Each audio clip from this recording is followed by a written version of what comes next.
Okay, to begin the smock stitch, also known as the honeycomb stitch, you're going to go ahead and make your slip knot, and you're going to chain an odd number of stitches.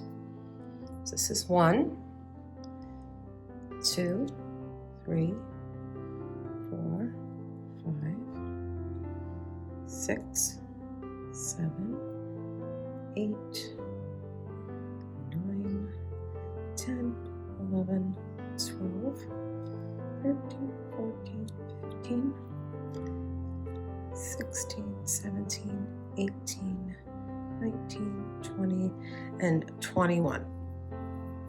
Okay, we have our 21 stitches. So we're going to start by single crocheting all the way to the end of the row. From the second chain from the hook, we start our first single crochet. So this will equal 20 stitches. 1, 2, 3, 4, 5, 6,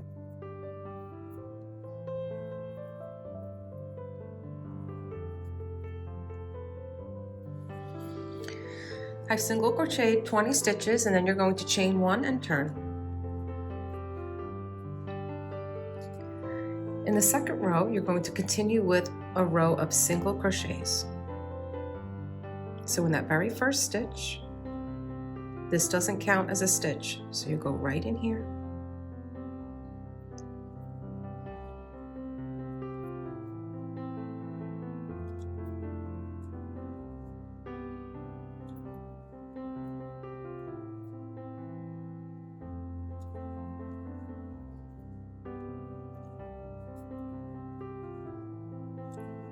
And just continue your single crochets all the way till you get to the end of the row.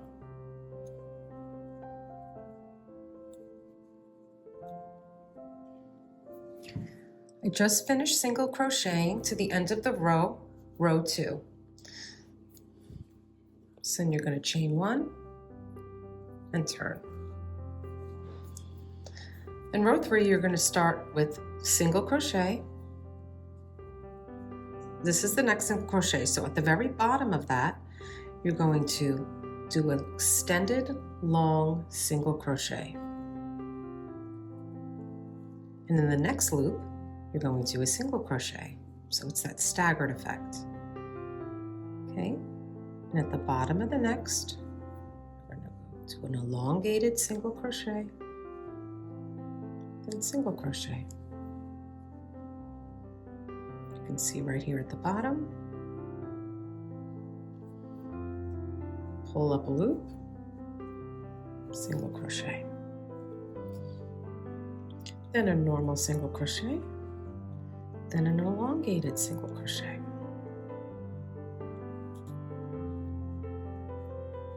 Pull up a loop, normal single crochet, and right down there, right at the bottom here, that stitch. Pull up a loop, single crochet, regular single crochet,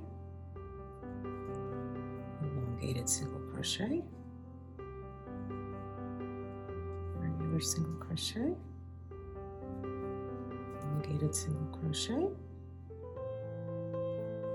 single crochet, and do this until the end of the row. I'm at the end of row 3. So if you end right, we have one more here. You should end with an elongated single crochet. Pull up that loop and then chain 1 and turn. So we chained 1 and turned. Okay. All right, so on the next row, we're going to start with a single crochet. And just a little note, when you see these V's, you know that your single crochets go in between. So you're going to do a single crochet, and then a single crochet 2 together. So the last of the first bar and the first of the next. Pull up a loop, single crochet, then a regular single crochet, and then single crochet 2 together. Single crochet, and then single crochet 2 together.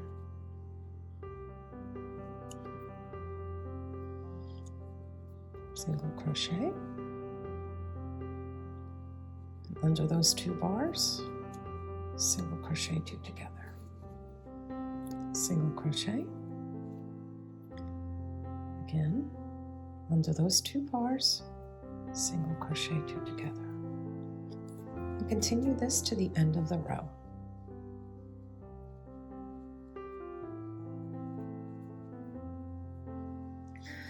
I'm at the end of row 4, and as you can see, we single crochet 2 together, single crochet, and then you're going to end with a regular single crochet. Chain 1. Okay, first you'll have these little bars that we made. They look like little V's on this side.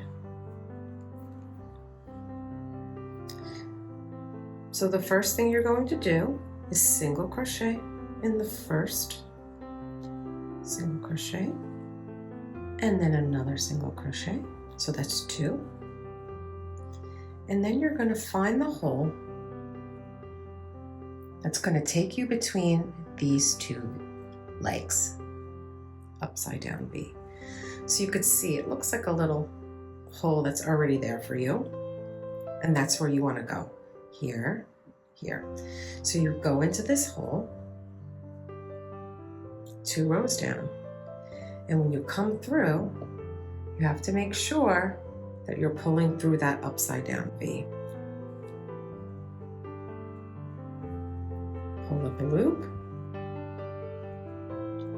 and then single crochet into the next stitch, a regular single crochet, and you're going to go down from the next single crochet. You're going to go down into that little hole, put your needle through,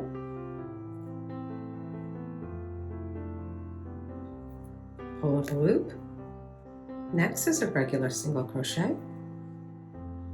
Looks like a little flower.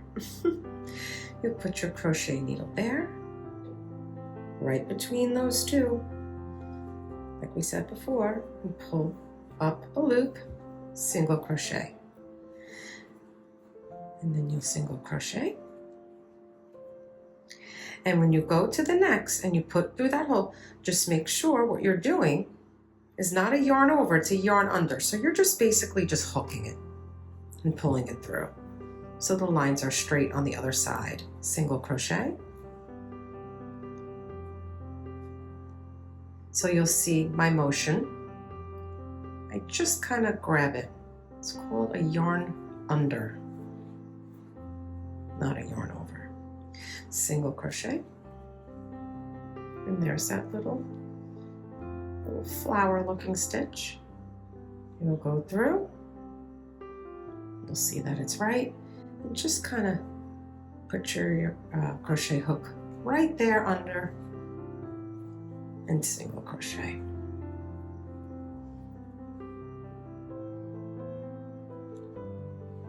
There it is. Just grab it under, pull up a loop, single crochet.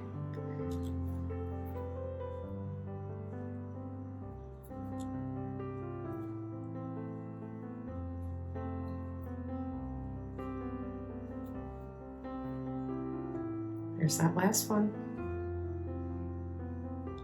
Yarn under, pull up a loop,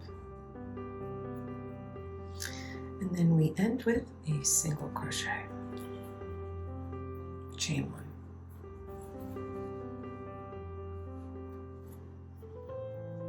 So you're just going to repeat rows 3, 4, 5, and 6 until the piece is as long as you want. So we're going to single crochet after we chain 1, and then we're going to do another one right between.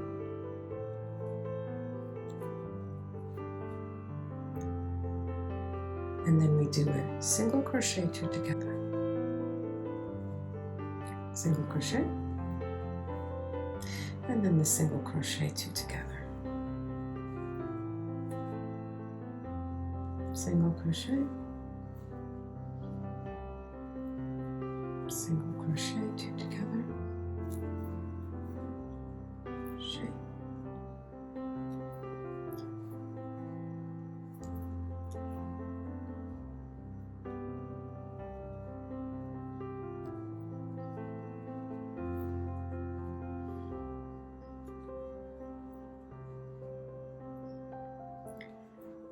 very easy once you get the hang of it.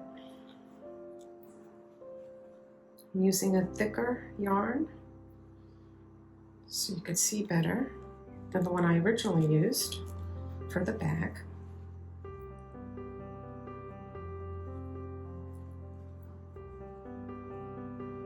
Single crochet. Okay, I'm at the end of the row, and you'll end with a single crochet,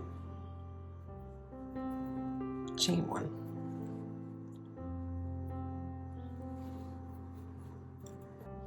So you're going to single crochet, and then we're going to go down into that hole right there, yarn under, pull up a loop, single crochet. There's that hole right below. It's right in the middle. Yarn under. Whether you yarn under or yarn over, it really doesn't matter. I feel that yarning under makes these lines a little bit more straight. But you'll still have the same look if you do it either way on how you grab that yarn. Single crochet right through that hole.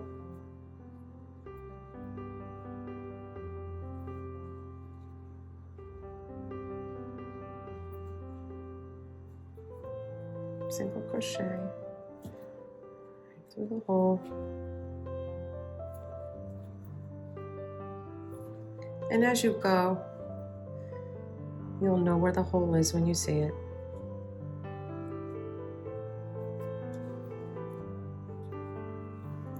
I love the way this stitch comes out, especially for handbags. Simply because it makes such a tight stitch, but it also gives that 3-dimensional look, as you can see from the bag that I made. It gives it like a thicker material. It is a little bit of a yarn eater, I will say that. So make sure you get plenty of yarn for whatever project you're making.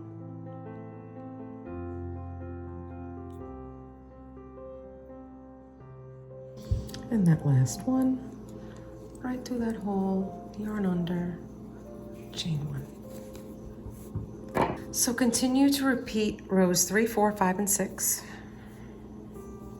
until the project is as tall or as long or as big as you want. You can use any yarn and any needle. It's great for blankets, pillowcases, bags, really anything you want. If you want a bulky sweater, it's a really beautiful pattern. I hope you enjoy it, and thank you for watching.